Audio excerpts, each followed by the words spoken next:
Alors bonjour à tous, aujourd'hui on se retrouve sur un nouvel épisode sur la BX Sport. Donc la BX Sport, comme vous l'avez vu la semaine dernière, elle a très bien roulé. Donc j'ai fait 700 bornes la semaine dernière. Et il manquait une chose que j'avais pas changé, toute la restauration de la voiture. J'avais tout révisé mais il manquait une pièce. Et cette pièce là, c'est ces deux trucs là qu'on appelle la cafetière. Donc en fait c'est le retour hydraulique des vérins arrière. Voilà, ceux d'origine sont sur la voiture encore et il y en a un qui était légèrement craquelé, j'avais rafistolé avec des cols à pare-brise. Ça tient, mais du coup ça me plaît pas, donc on va mettre ça à la place. Allez, c'est parti.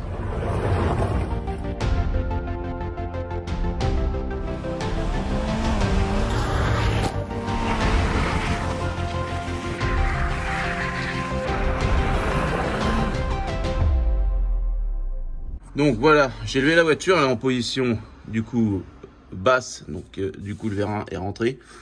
Là nous avons les retours que j'ai démonté. Ici on a la fuite, oui, enfin la fuite, le suintement, et là j'ai appuyé dessus donc je l'ai déchiré. Donc le soufflet, là c'est tout détendu parce que le vérin est rentré. Je vais défaire le collier, enlever le soufflet, remettre le nouveau, et c'est reparti pour 40 ans. Voilà mon grand, regarde. Donc là, j'ai sorti le soufflet. Il est là, je vais le poser, je vais chercher un absorbant, mais il n'y a pas de... Ici, regarde. Donc, ce qu'on a là, c'est qu'ici, là, on va sortir ça. C'est l'axe du vérin. C'est ça qui fait que la voiture, elle monte ou pas. Ce que tu peux faire, c'est peut-être me filmer en plus haut, parce que là, les gens vont rien voir. Donc là, je sors ça du soufflet. Toi, c'est bien graissé et tout, donc ça prouve que c'était quand même bien entretenu. Et là, bah du coup, ce que je vais faire, c'est que je vais reprendre le collier, qui est le collier d'origine, je vais le nettoyer, je vais tout remettre sur le nouveau soufflet, et c'est reparti pour un tour. Voilà.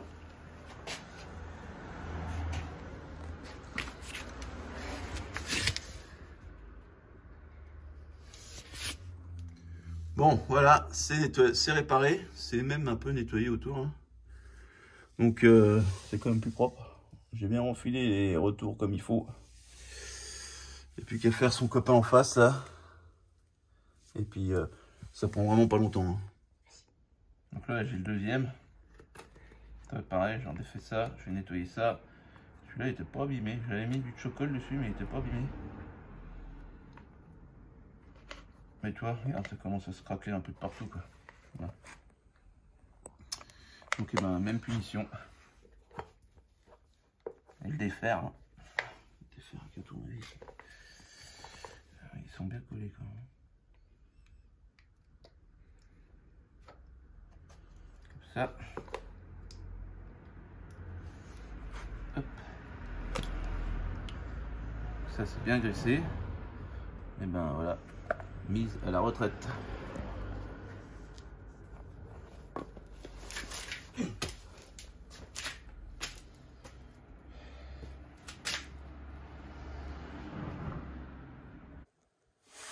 Bon, voilà, tout est changé, c'est tout propre, tout neuf. Il y aura juste un peu le pot là, je sais pas si vous voyez. C'est pas grave. Ça qui empêche la voiture de rouler. Donc là, c'est tout fait, tout propre, tout beau. Normalement, c'est reparti pour très longtemps. Donc c'est pas une maintenance qui prend du temps. Hein. Clairement, j'ai mis 10 minutes en nettoyant les colliers. Donc c'est une chose qu'il faut faire, ça vaut 70 balles les deux. Faites-le et au moins il n'y aura jamais de tâche ni de suintement sur votre BX. Voilà. Maintenant on va aller faire un tour. Bon, on est parti faire un tour avec Rafa. Alors Raphaël, qu'est-ce que t'en penses? Petite réparation de fortune. C'est bien qu'on retrouve ces pièces de leur fabrication. Bon, le problème c'est qu'on les trouve mais pas en France. Parce que même chez Citroën... alors c'est pas Peugeot Aventure et Citroën classique je crois, bah c'est non disponible, donc il a fallu que je les commande en Italie. Voilà. C'est dommage, mais bon c'est comme ça. Grâce à ces boîtes on arrive à conserver nos autos, hein. C'est un grand plus parce que je pense qu'il y a quelques années on n'en trouvait plus de ces pièces là. C'est pour ça que beaucoup de voitures ont été remisées et traînées dans les garages parce qu'il y avait des fuites en fait, clairement. C'est facile de refaire les pieux avec avec de la tuyauterie existante, c'est-à-dire du linéaire de tuyaux et puis faire des raccords comme j'ai fait sur la face avant. Hein. Par contre, ces pièces-là qui sont spécifiques, ben, quand on les a pas, on est bien dans la merde. Donc qu'est-ce qu'on fait? On les rafistole et ça finit toujours par refuir.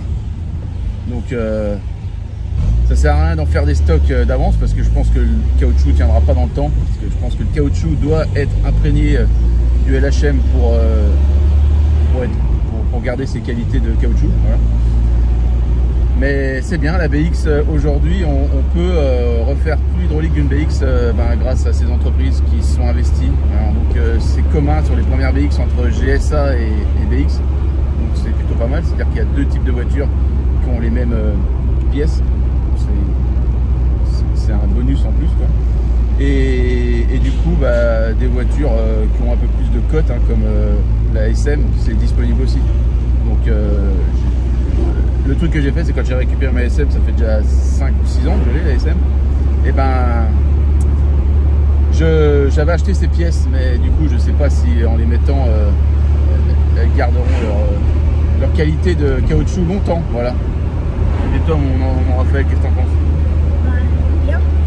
Oui, elle vaut bien, c'est sûr, mais plus tard, toi, tu pourras encore la conserver en changeant ces pièces. T'as vu, ça n'a pas mis longtemps, tu aurais peut-être même pu le faire. Allez, à la prochaine, salut. Au revoir. Alors, le petit rappel, quand j'ai récupéré, elle avait 116 000. Donc là, j'ai bientôt fait 2000 bornes depuis que je l'ai refaite. Voilà. Elle marche parfaitement. Je pense que niveau vidéo, vous aurez plus trop de mécanique parce que maintenant, elle montre qu'elle est fiable et j'ai plus trop forcément de vidéos à montrer mécaniquement sur ce véhicule.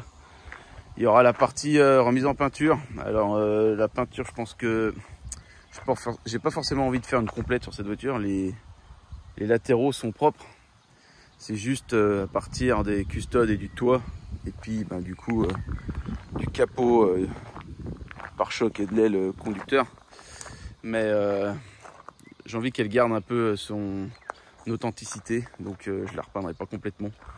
Voilà, il y en a plein des belles. Il y en a plein des belles qui ont leurs histoires. Celle-là, son histoire, c'est que c'était une voiture qui était destinée à finir, à mourir sur un parking d'un garage. Et du coup, voilà. Il faut se rappeler d'où elle vient.